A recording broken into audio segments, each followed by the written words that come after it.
దేశవ్యాప్తంగా మళ్ళీ కరోనా కేసులు అనేటివి పెరిగిపోతున్నాయని చెప్పి వార్తలు అయితే వినిపిస్తూ ఉన్నాయి. వేల సంఖ్యలోనే కరోనా కేసులు నమోదవుతున్నాయని చెప్పి అండ్ మన ఆంధ్రప్రదేశ్లో కూడా కొన్ని కరోనా కేసులు రిజిస్టర్ అవుతూ ఉన్నాయి. ఏలూరు కలెక్టరేట్లో కొందరు ఉద్యోగులకైతే వాళ్ళని హోమ్ ఐసోలేషన్కి పంపించారని కొన్ని కేసులు అయితే కనిపిస్తూ ఉన్నాయి. ఇవి డిఫరెంట్ వేరియంట్స్ తోటి వస్తున్నాయని చెప్పి అయితే అంటూ ఉన్నారు. ఇవి అంత ప్రమాదకరం కాకపోయినా జాగ్రత్తలు అయితే తీసుకోవాలి అని చెప్పి వైద్య ఆరోగ్య శాఖ అయితే చెబుతూ ఉంది. యాక్చువల్గా ఈ నెల 21వ తేదీన పోయిన నెల 21 మే 21న వైద్య ఆరోగ్య శాఖ దీనికి సంబంధించిన ఒక అడ్వైజరీ జారీ చేసిన తర్వాత టీడీపీ మహానాడుకు అడ్డొస్తుంది అని ఆ అడ్వైజరీని 3 రోజుల్లోనే వెనక్కి తీసుకున్నారు. అండ్ కరోనా విషయంలో కాసింత అప్రమత్తంగా ఉండండి అని చెప్పి కొన్ని కీలకమైన సూచనలు సలహాలు అయితే వైద్య ఆరోగ్య శాఖ చేస్తూ ఉంది.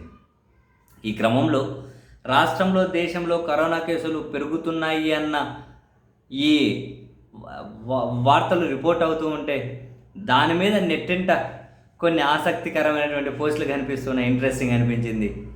వాళ్ళు సెటైరికల్గా చెబుతూ ఉన్న బహుశా అదే నిజమేమో అనిపిస్తుంది ఒక్కసారి. వాళ్ళు ఏమంటున్నారు, సరదాగా అంటే అల్లు అర్జున్ స్టైల్ దేవుడా ఈ కరోనా కేసులు ఈ ప్రభుత్వ హయాంలో మాత్రం వద్దు దేవుడా అంటూ ఉన్నారు.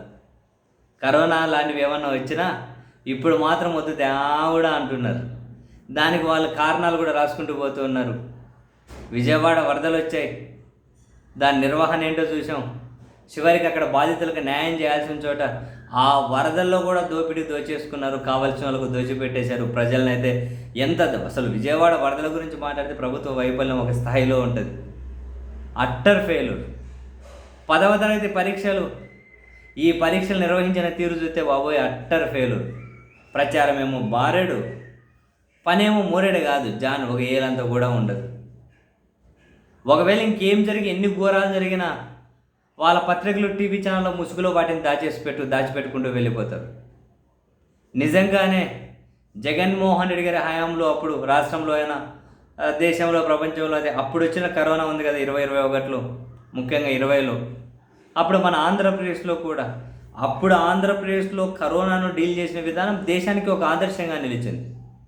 అప్పుడు ప్రభుత్వం ఎంతో బాధ్యతాయుతంగా, ఎంతో కన్స్ట్రక్టివ్గా, డిసిప్లిన్గా, కరోనా అనే భయం లేనికుండా కరోనా లాంటి ఇబ్బందులు ప్రజలకు వచ్చినా కూడా అవన్నీ ప్రభుత్వం బాధ్యతాయుతంగానే ఫ్రీగా వైద్యం అందించారు, ఫ్రీగా పౌష్టికాహారం పెట్టారు, వాళ్ళ ఇంటికి తిరిగిపోయేటప్పుడు వాళ్ళ జేబులో డబ్బులు పెట్టి పంపించారు. చాలా వెల్ ఎగ్జిక్యూటెడ్ ఆ టైంలో. సో దాంతో కంపేర్ చేసుకుంటూ అటువంటిది ఏదైనా ఇప్పుడు వచ్చిందంటే బాబోయ్ వీళ్ళ ప్రచారానికే సగం సరిపోతుంది. ప్రజలను పట్టించుకోవడమే కదా, వీళ్ళ ప్రచారానికే సగం సరిపోతుంది. 1% చేస్తే 100% చేసామంటారు.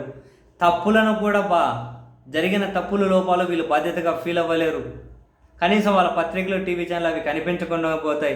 సో చాలామంది కష్టాలు, వాళ్ళ బాధలు అవి ఒక వర్ణనాతీతం అవుతాయి. ఈ పీరియడ్లో మాత్రం కరోనా వద్దు బాబోయ్ అని చెప్పి అంటూ ఉన్నారు.